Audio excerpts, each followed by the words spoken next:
Hey mamas, 'tis the season, for weeds that is, in your flower garden and life. Weeds are such a great metaphor for divorce, but also for emotional healing.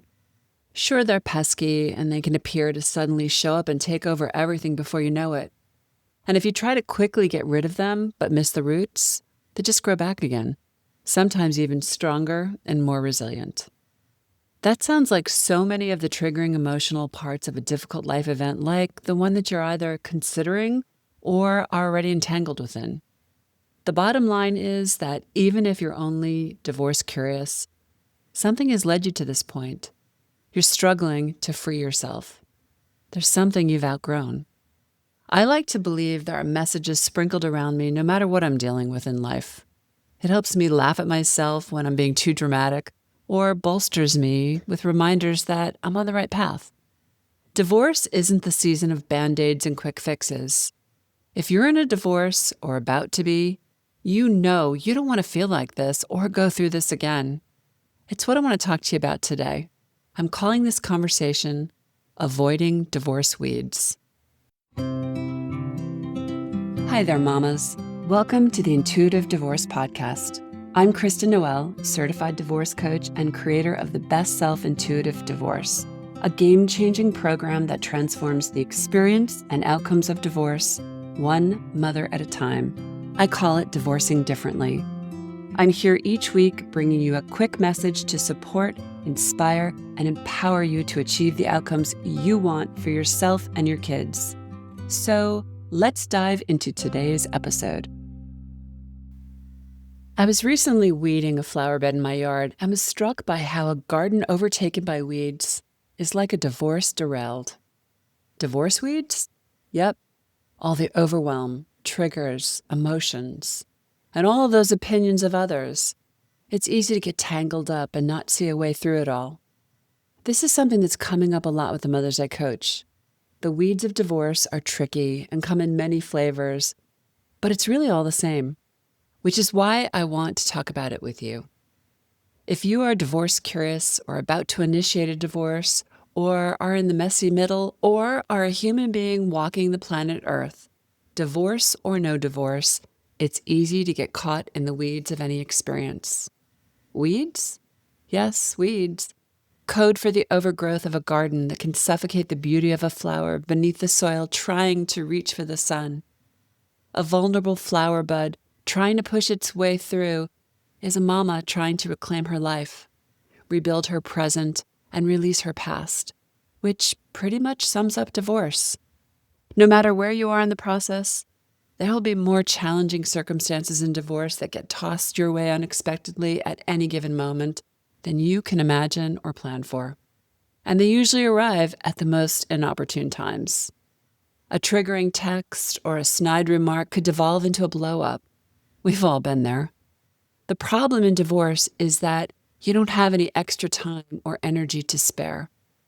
And those curveballs derail you and guide you away from the larger objective.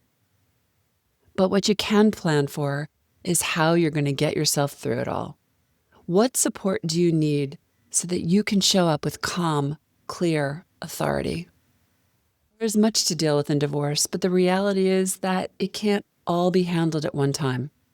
Trying to do so is precisely how you get caught up in a wave of overwhelm and defeat. Divorces can last far longer than you could imagine, cost so much more than you would believe, and rob you of your well-being and life force. It's easy to blame that on your lawyer or others on your team, but there is so much more to the story than this. To be honest, this is on you and in your control. Of course, I understand that there are professional relationships that go south. You may have a spouse that will fight for the sake of fighting. The court system may be backlogged, etc. I get it. But how you respond and what you do with those circumstances is in your total control.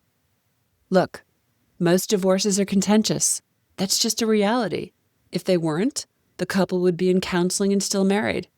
So don't feel isolated by the shenanigans of a narcissist, gaslighter, or manipulative spouse. You aren't alone. That said, this is precisely why I beat the drum continuously about how important the condition you are in while divorcing is so critical. It can't be an afterthought. It must be reframed as strategic. It's easy to fall off course, to get knocked off your feet, to get distracted by tactics like your soon-to-be ex weaponizing the kids, your spouse's refusal to disclose discovery or abide by the agreements or motions, your kids spiraling emotionally, feeling unheard or lost in the system. I know that every encounter and exchange is important and that each and every one is deeply personal and likely triggers pain points. This is where prioritizing where you will put your energy and attention each day will put you on a better path. Think of it this way. When we try to wear too many hats at one time, nothing really gets accomplished or is brought to conclusion. We risk depleting ourselves. It can feel like there are fires all around you that need to be put out on any given day of divorce. But you're not a firefighter, and they can't all be dealt with at once. I know it's all important, and it can all feel pressing, and still, you need to prioritize. For example, I have a beautiful mama currently navigating the weeds with 2 children who are being weaponized by dad and regularly put in the crossfires, exactly where they should never be. Every day, her kids are spewing the words of their father's parental alienation as she takes the high road. Every day, she felt like a punching bag. Side note, the high road is creating an environment for your kids where they are safe to love both parents and share feelings. It is where they are kept out of the negotiations and not made privy to divorce proceedings. It is a space where they can be kids and continue on with their lives, friends, and activities. And yes, it's the hard road when you have a spouse who won't get on board. But that makes your role more critical.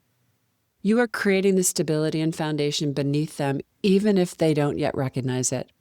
And no, I'm not going to paint the high road as simple or easy. It can be painful and hard and the most rewarding thing that you will do throughout this entire process. I promise. Years later, you'll look back and be so proud of yourself. And you know what? Your kids will likely see it then too. They will have a new perspective on how hard you work to keep them out of the chaos. Why is that so important? Because the chaos is where your children unravel. They assume it's their job to do something, to fix something, and of course it isn't. But it's also where they can suffer greatly emotionally. That's a whole other conversation, but I roll that in to remind you how big this is, and to remind you that it is totally avoidable, at least in your house, and your side of the street matters. So back to this mama for a moment. As her kids continuously expressed anger about the divorce and told her it was all her fault, she held the high road, but was easily derailed. When we're fighting with our kids, nothing feels right with the world. When we're being blamed when we're already feeling vulnerable, it can feel like a gut punch. And still, she had to keep going. Here's the deal. These interactions weren't going anywhere with her kids, but being caught up in that drama distracted her from the bigger picture, getting this divorce finalized. Sometimes we have to put a pin in something and come back to it. The only way she was going to be able to bring calm to her kids and her life was driving this over the finish line.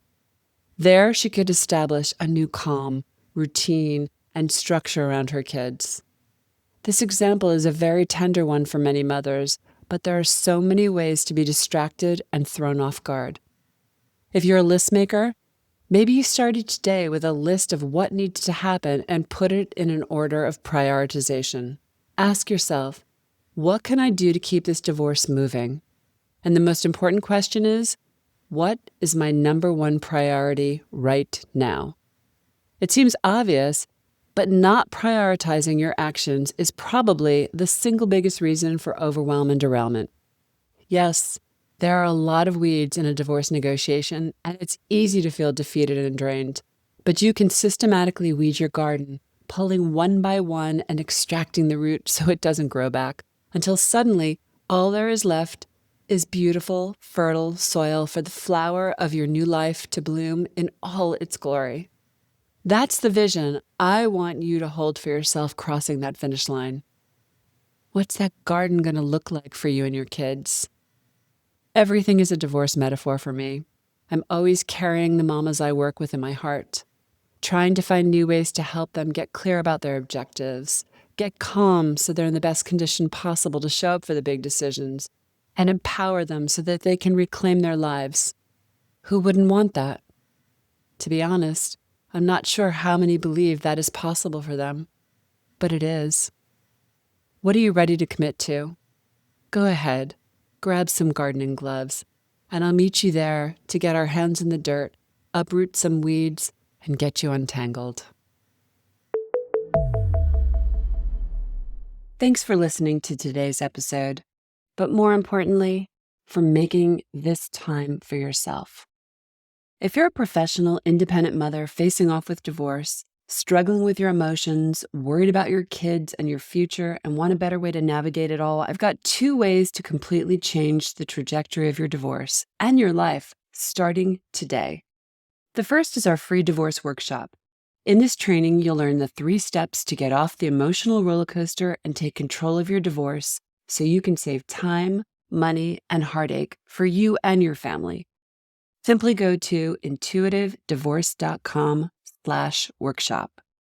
And the second way is to book a free strategy call with our team, where we'll dive into your situation, your struggles, what you really want, and outline a path to get you there. For a short video and the booking link, go to intuitivedivorce.com/call. Check it out, and I'll see you inside. Now I have a favor to ask you, Mama. If you enjoyed this conversation and were inspired in your own divorce, please subscribe to this podcast so you don't miss future juicy talks. And I'd be so grateful if you'd leave a review so together we can help other mamas walking in the same shoes.